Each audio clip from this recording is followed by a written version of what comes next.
आराम से जा, धीरे धीरे जा, और इधर ताकत रहा यार।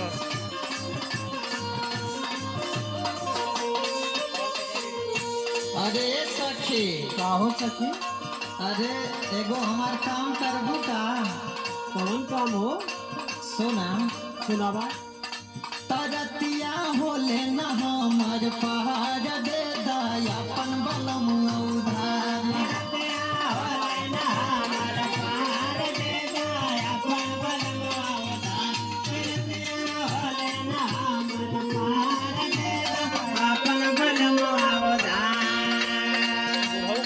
तरतिया होले न हमर पहाड़ दे दयापन बलम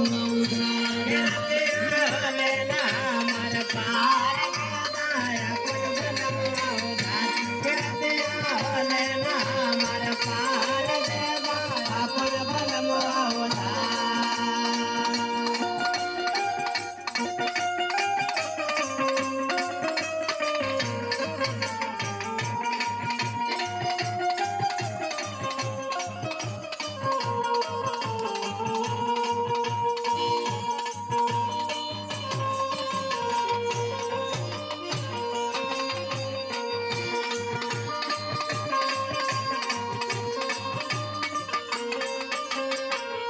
आई हो दादा ये सखी। बोला ए सखी। आई कुल का कहतारू हो? अरे काहे कहा तारी हो सुना। सुनावा। दूध मलाई केतनो खियाई तब करे ना फायदा।